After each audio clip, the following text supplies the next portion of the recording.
Guadalupe Dueñas reúne en sus cuentos lo fantástico y siniestro con humor negro. Para ella, lo insólito ocupa el lugar de lo cotidiano y no puede haber lugar más peligroso que la intimidad familiar, donde uno está rotundamente indefenso y servido para ser devorado por los más terribles horrores. Buenas noches, bienvenidos a Horror Sapiens, yo soy Suspiria, transmitiendo en vivo y en directo desde la ciudad de la lluvia. Si es la primera vez que nos sintonizas, te recuerdo que este programa se transmite todos los martes alrededor de las 21:30 horas, tiempo de la Ciudad de México, por YouTube Live en Horror Sapiens con Suspiria. Así que si te interesan los temas relacionados con el horror, el cine, la literatura, lo heterodoxo, la magia y el ocultismo, te recomiendo fuertemente suscribirte al canal y darle clic a la campanita porque siempre hay algo interesante que ver. Si te gusta el contenido, dale like y compártelo con quien más confianza le tengas. Y ahora sí, entremos en materia. La casa es de noche, las puertas imaginarias, los cerrojos de fuego. Corre llanto cuesta abajo y el corazón yace en la secura.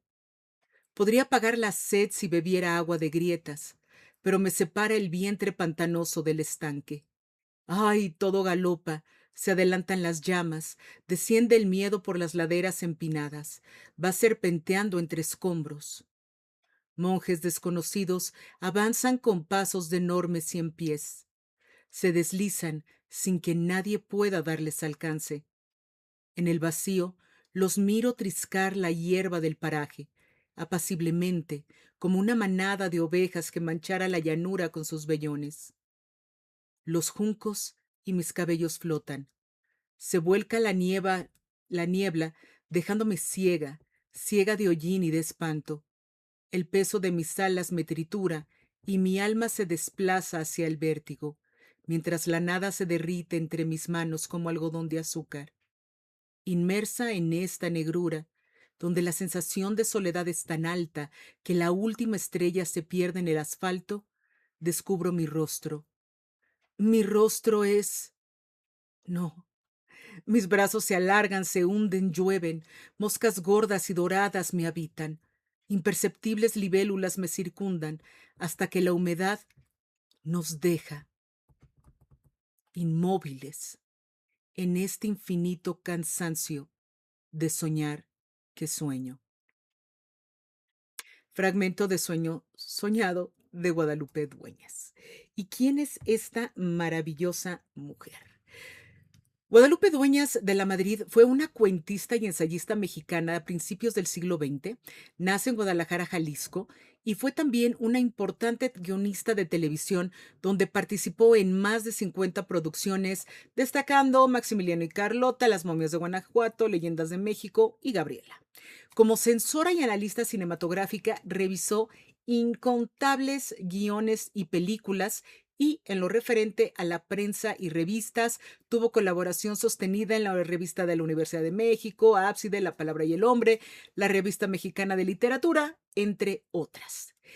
Ella tuvo una vida muy movida, estudió algunos cursos de literatura en la UNAM y en Belmont School de Los Ángeles, fue alumna de Edma Godoy, recibió un impulso crítico de Alfonso Méndez Plancarte, pero en realidad mucho de su saber y su escribir vino de forma autodidáctica. Y el no poder evitar brincar de una a otra cosa sin demasiada constancia, vamos, como dice el volumen de sus obras completas publicado por el Fondo de Cultura Económica. Ella publica sus primeros cuentos en la revista Ábside en 1954 y luego, en 1958, va a venir su primera antología, llamada Tiene la noche un árbol, por la que ganó el premio José María Vigil en 1959. Luego hay un silencio y hasta 1976, casi 20 años después, aparece el segundo volumen, No moriré del todo, seguido al año siguiente de Imaginaciones. Luego, hasta 1991, llegó Antes del silencio y actualmente pueden encontrarse diversas compilaciones de sus obras traducidas al inglés, al alemán, al italiano y al francés.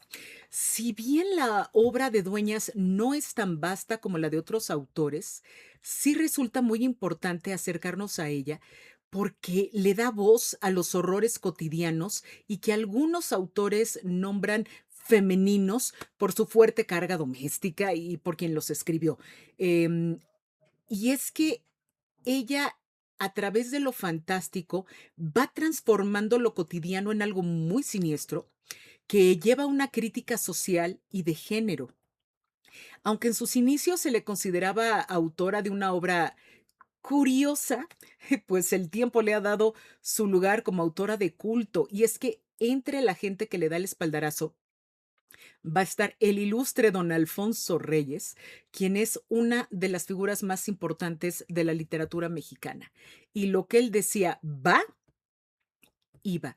Y tenía, por supuesto, un muy buen ojo y vaya que con Dueñas no se equivocó. Ella decía que sus cuentos no eran fantasía, sino sublimaciones de su infancia.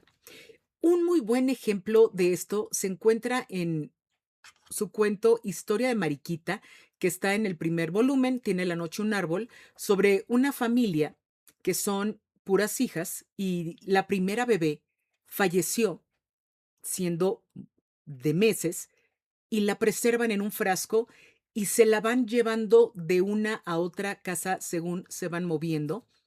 Y quizá esta historia y las otras no las sienta uno de entrada tan inclinadas hacia el espanto, pero su creación de ambientes es extraordinaria, como en La araña, y es que aquí sí voy a leer muchas cosas de Dueñas, porque qué lenguaje tenía esta mujer.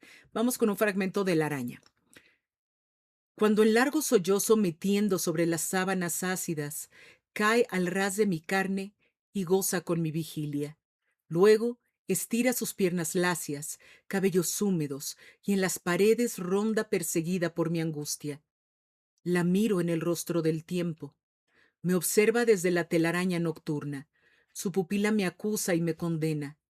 Y no la disuelve ni mi caudal de vanidades, ni mi pozo de soberbia, ni siquiera el estruendo luminoso del día. Yo sé que me vigila y la busco por los muros de la noche, en los vértices de la sombra. Tiene también otro cuento que este sí, todo el mundo coincide que es un cuento de horror per se, porque con ella los géneros nunca son limpios y todo el mundo la suele colocar dentro de la fantasía.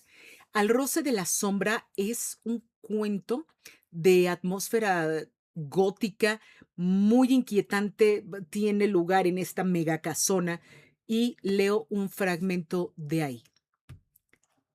Al tomar el vaso de leche, sus manos no lo obedecían.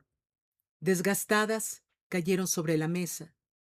El líquido se extendió sobre el encaje y deslizó sus tentáculos hasta el suelo.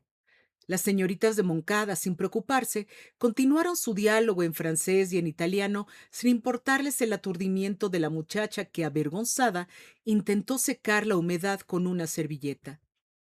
El hormigueo, que subía desde sus rodillas, llegó al pecho, y a sus labios, y a su lengua de bronce. Ajena, su cabeza se llenó de gritos que ya no lograba sostener sobre los hombros. Fu. Maravillosa.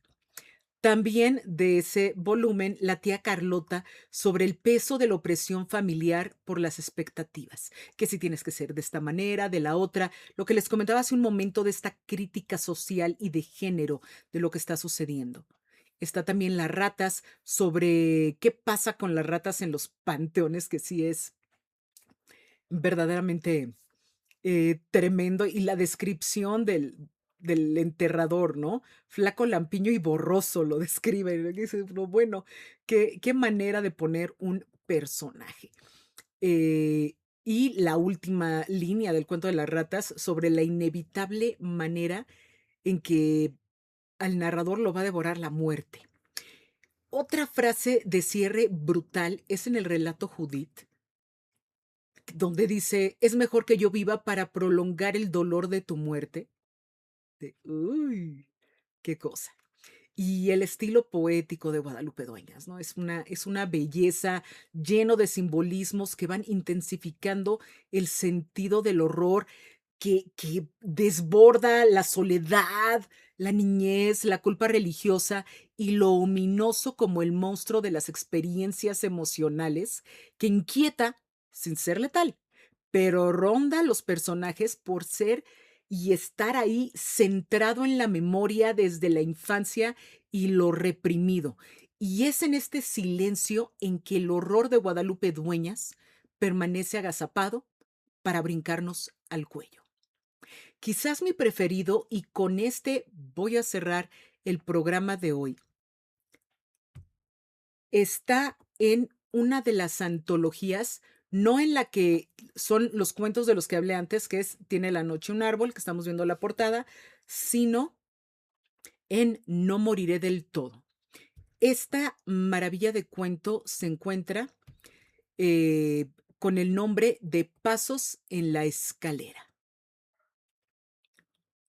Al despertar, la certeza de que no lo había soñado y de que esa noche no fue la primera vez que oyó pasos en la escalera, aumentó su desconcierto. A la vaga claridad de la luna no pudo confundir las pisadas con el crujir de la madera o con algún ruido del jardín, tal vez con las ramas azotadas por el viento. Comprobó que allí, como por todos los lados de la casa, la nieve solidificaba el cierzo de la noche, formando una capa sin huellas. Solamente cuando volvió el rostro y se detuvo en el primer descanso de la escalera, un sudor la recorrió y el miedo detuvo su grito. Allí, sobre la alfombra que trepaba como roja lengua, estaban las señales inequívocas del misterio, del paso de algo o de alguien que se hubiese deslizado hacia la alcoba de su marido. Y allí estaba él, fijo en su convulsión postrera, con los ojos perdidos en espanto. Una humedad reciente, de la que aún se percibía la brillantez y el olor a pantano, señalaba la presencia de aquel algo incomprensible. Ahora estaba segura de haber escuchado un grito, un murmullo tal vez. Sus tímpanos debieron registrar el lamento al que su voluntad negó vigencia, cuando el sueño nos atenaza por entero, extendiendo a nuestros nervios un aceitoso sopor invencible. La hora preferida por el ladrón para despojarnos sin riesgos, hora en que los músculos se distienden y las potencias del alma se relajan, nos abandonan y nos dejan caer en ese hondón preludio de la muerte. Bajo culpa sin redención, revivió las frases amenazantes de la vez última. En esa misma alcoba rebotaron las palabras que habrían de separarlos, injurias como flechas que aún vibraban en el eco. Ay, si una sola vez pudiésemos recoger lo dicho, como se recogen las espigas, ataríamos el haz cual una inmensa gavilla para consumirla en el fuego. Él estaba allí, inesperadamente quieto, con su ira hecha silencio, la frente angélica, la boca sin odio, sin el rictus que evidenciaba el desdén por su presencia. Al contemplarlo indefenso, con el secreto que guardaría hasta la eternidad, sepultado ya el instante que precedió a su muerte, el pasado tomó proporciones de venganza ultraterrena. Aquel desenlace superaba cualquier desquite, cualquier expiación, la máxima expiación. No tenía por qué morir así, sin lesión alguna, sin enfermedad, amando la vida, necesitando todos sus minutos. Como el drogadicto, el mínimo átomo de su sustancia. Nunca como entonces le era importante la existencia. Para realizar sus proyectos no le bastaban 10 vidas. Decidió abandonarla para consagrarse por entero a la investigación de los seres que acaparaban su monomanía, su delirio y su empecinamiento. Descubrimientos inconfesables. Cuando hablaba de las características, de la trayectoria histórica y de la existencia de estas criaturas legendarias, todo él se transformaba. Lo animaba el frenesí de una ciencia sacra que le atemorizaba arrastrándola en su enajenación hasta no soportar escucharlo. Se remontaban sus conocimientos a la edad de los faraones que veían en las salamandras el signo de la divinidad.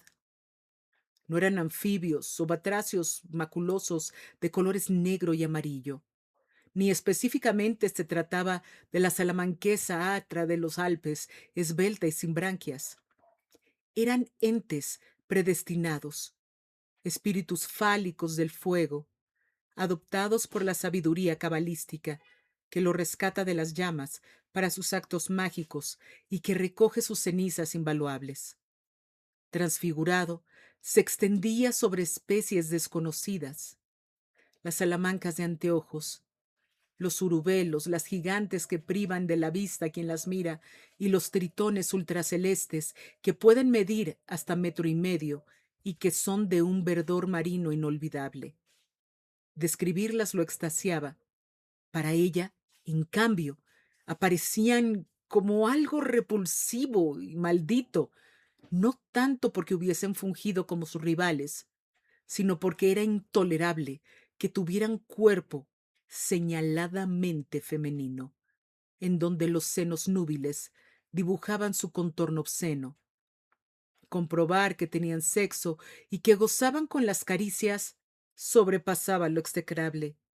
Su alarma aumentó cuando la obsesión del esposo, rompiendo el límite de la cordura, se entregó por entero al placer sombrío de aquellas experiencias. Sin embargo, ella palpó el hecho de que permanecían en el fuego sin consumirse, como si lo volcánico fuese su elemento paradisiaco. La apariencia de estos seres, casi hipnóticos, variaba. Los había de cristal con entrañas traslúcidas, nacarados y blancos con blancor de leche, otros rojos de rojo sangriento, y los había bermejos y algunos de textura magenta con brillo desquiciante. Pero todos tenían el mirar de las serpientes. Lo que aumentaba la pavura era el invicto sonido humano de sus besos. Caricia de labios delétreos. A distancia y por horas persistían en ardor amoroso, ninfas constantes pasmadas en una eternidad lúbrica. Sabedor de que el goce las desmorecía hasta enloquecerlas, con refinamiento besánico se proveía de plumas o fabricaba pinceles con pestañas de seda inconsútil. Y hubo veces en que llegó a sorprenderlo, perdido ya en el desenfreno de sus sentidos, lijándose las yemas de los dedos hasta adelgazar su piel, y con transparencia de gasa, intensificar la sensibilidad que al relámpago de su membrana, casi sangrante, llegaba al éxtasis. Contemplar el placer de aquel proceso la hacía cómplice de una perversidad que la hundía hasta agotarla, mientras él se iluminaba como si su cuerpo estuviese habitado por cantáridas. Cuando ella quiso comprobar la humedad de las pisadas, frotó con su pañuelo las señales en la escalera y desechó la evidencia acusadora de aquellas huellas que parecían sonar aún como débiles pasos. Pasos que no soñó mientras dormía y que se sucedieron en el sitio de la tragedia. Allí donde ahora el hombre que amó estaba sin vida. Miró con desamparo la infinita palidez del ser monstruoso a quien un día se entregara, y por un resquicio de piedad que subió desde su corazón, acarició la frente del difunto, y el máximo del terror paralizó sus miembros al escuchar un murmullo de besos iracundos y mirar que en la viga del techo temblaba el reptil, tritón de labios carnosos y espejismo deslumbrante. Distinguió la pupila donde ardían celos infrahumanos, como si la salamanquesa tuviera conciencia de que ella fue acicate de éxtasis y espejo de deliquios, y aún pudo ver, antes de desmayarse, que la bestia se descolgaba con estrépito, estrellándose como una bombilla junto al cadáver, quedando solo una greda viscosa que el viento disipó, arrastrando su misterio. Pasos en la escalera. Guadalupe Dueñas. Saludos a toda la gente del chat, en particular a Maritza y a Marco y a cada uno de los que nos dejan sus amables comentarios en los videos. Recuerden que por ese medio ustedes pueden hacer sus peticiones y en cuanto nos sea posible, las atendemos. Muchas gracias por acompañarme a este mundo poético y delirante de Guadalupe Dueñas. Si les gustó el contenido, recuerden darle like, suscribirse, compartirlo y marcar la campanita para notificaciones de los próximos programas. No me queda sino despedirme deseándoles una semana en la que no sean atormentados por la memoria ineludible de la muerte que nos ronda. Esto fue Horror Sapiens. Dulces pesadillas.